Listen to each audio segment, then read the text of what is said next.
Et salut à toi, bienvenue sur ce nouvel épisode du podcast Nourris ta santé. Pour commencer cette nouvelle année, on va parler de 3 mythes autour de l'alimentation végane en lien avec les performances sportives et on va directement commencer. Le premier mythe, c'est de tout simplement penser que une alimentation végane va faire qu'on ne va pas manger suffisamment de protéines et ça c'est surtout avec la tendance qu'on a à penser que les viandes et poissons apportent beaucoup plus de protéines que les sources végétales, ce qui peut en soi paraître vrai si on compare vraiment d'un point de vue quantitatif, c'est-à-dire si on compare 100 grammes de viande avec 100 grammes de lentilles. Effectivement, 100 grammes de viande, ça a au moins 2 fois plus de protéines que les lentilles. Mais par contre, il faut aussi comprendre que manger suffisamment de protéines pour les véganes, c'est quelque chose qui peut être largement possible, mais c'est aussi quelque chose qui peut s'avérer très très difficile. Et la différence ici, en fait, c'est tout simplement une histoire d'organisation, c'est-à-dire que des véganes qui s'intéressent à la nutrition un minimum pour bien faire les choses et qui font en sorte de suffisamment organiser leur alimentation ou du moins d'appliquer suffisamment d'astuces pour que leur repas puisse être structuré, eh bien normalement il n'y a pas de souci pour qu'ils puissent atteindre de bons taux de protéines et même s'ils sont sportifs. C'est-à-dire que même si tu as besoin d'environ 1,5 g par kilo de poids de corps de protéines et que tu es sportif et vegan, eh bien il est quand même possible d'atteindre cette quantité-là. Mais évidemment, il faudra quand même faire pas mal d'efforts, surtout au début de l'alimentation, pour que tu puisses atteindre cette quantité-là. Donc ça, c'est un mythe, même si en soi c'est assez vrai, puisque on remarque quand même, et les études le prouvent, que généralement entre différents types de diètes, eh bien la diète végane est beaucoup plus à risque d'avoir une déficience en protéines, mais on se rend aussi compte que c'est possible, même avec une diète végane, d'être en excès de protéines en quelque sorte, ou du moins de manger trop de protéines pour ne pas forcément que ce soit très utile. Donc ça montre bien qu'avec suffisamment d'organisation et de connaissances au niveau des sources de protéines parmi les sources végétales, il est totalement possible de manger suffisamment de protéines pour que tu puisses couvrir tes besoins en tant que sportif. Deuxième mythe, on attaque, c'est de tout simplement penser que la diète végane va tout simplement mener à des manques de nutriments essentiels pour la performance sportive. Et c'est encore une fois vrai pour certains nutriments, notamment on pense à la vitamine B12 qui est très connue puisque on sait que la vitamine B12 on la trouve très très peu dans les sources végétales, c'est exclusivement des sources animales et c'est surtout dans des aliments enrichis en vitamine B12 par l'industrie, on va dire, qui peuvent du coup contenir de la vitamine B12, même si c'est de la source végétale pour le coup. Mais il n'y a pas que la vitamine B12, il y a aussi le fer qui est il y a aussi le fer qui est réputé, il y a aussi le zinc, il y a aussi le calcium. Il y a pas mal de nutriments où il y a pas mal de risques justement pour les véganes à ce qu'ils soient en déficience. Et justement, il y a d'autres nutriments où c'est plutôt l'inverse. C'est-à-dire que par exemple, la vitamine C, c'est plutôt rare qu'un vegan soit déficient en vitamine C et c'est beaucoup plus courant chez les personnes n'étant pas véganes. Mais il y a aussi, comme je l'ai dit, des nutriments qui sont plus à risque et ça, c'est comme toutes les diètes au final. Donc, c'est pas tant un mythe que ça, mais ce qu'il faut comprendre, c'est que c'est largement possible en étant vegan et encore une fois en étant informé de ne pas être en carence de nutriments, c'est-à-dire que dans le cas de la vitamine B12, de prendre des aliments suffisamment enrichis en vitamine B12 dans sa journée pour que tu puisses atteindre tes apports ou alors même que tu puisses te supplémenter en vitamine B12. Si par exemple tu fais des tests et que tu remarques que tu es en carence et que tu vas voir ton médecin, il est totalement possible d'avoir des suppléments.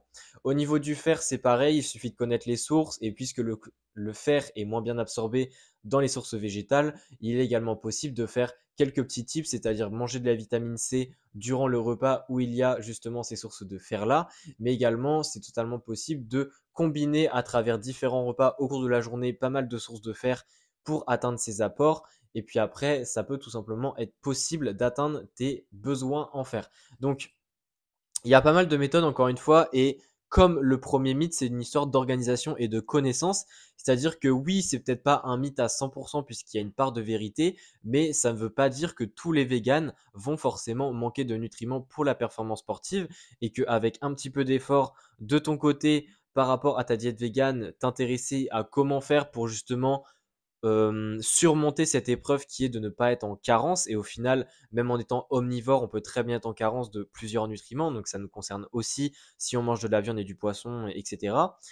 Voilà, il faut se dire que tout est une question de connaissance et surtout de organisation, c'est-à-dire de mettre en pratique. Parce que c'est bien d'avoir les connaissances, mais si derrière on ne met pas en pratique et on n'organise pas notre alimentation par rapport à ces connaissances-là, eh bien ça n'a pas vraiment d'intérêt. Donc ça, c'est vraiment pour le deuxième mythe.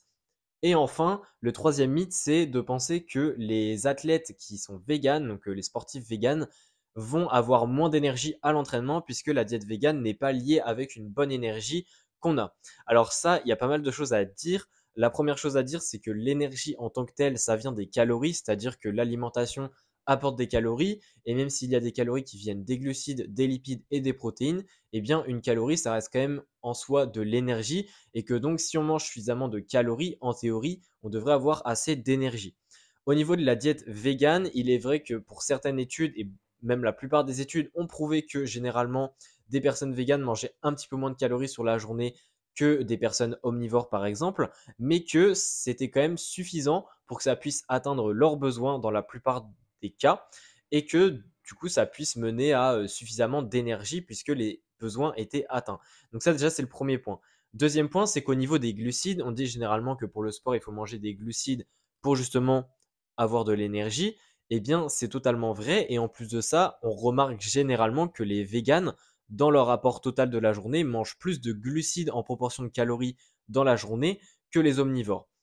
Donc ça, c'est le deuxième point. Et c'est un point en fait qui pourrait limite nous faire dire que si on se réfère à la théorie, eh bien vu qu'ils mangent plus de glucides, ils auront peut-être un peu plus d'énergie à l'entraînement. Alors c'est pas aussi simple que ça, mais c'est aussi pour montrer que c'est pas un argument de dire qu'ils n'ont pas assez d'énergie alors qu'ils mangent beaucoup de glucides.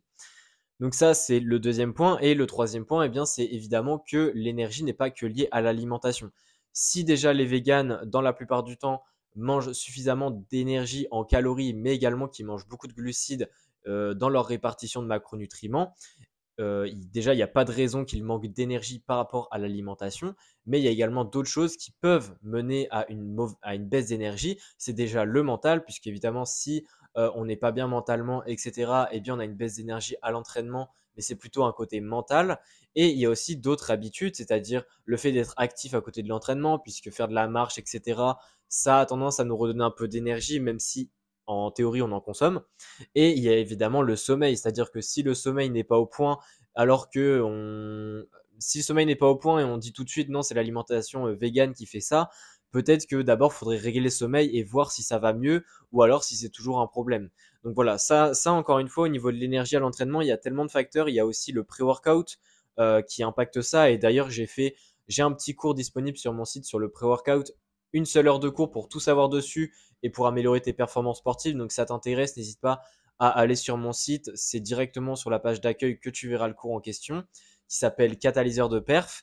Mais voilà, pour revenir au sujet, dire que l'alimentation végane ne donne pas assez d'énergie pour bien performer, c'est beaucoup trop rapide en termes de conclusion.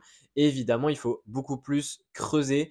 Et évidemment, l'alimentation végane ne peut tout simplement pas être structurée de la bonne manière et ça peut mener à des apports insuffisants en énergie, à, je sais pas, des glucides qui sont pas forcément top en termes de digestion et donc ça impacte les performances.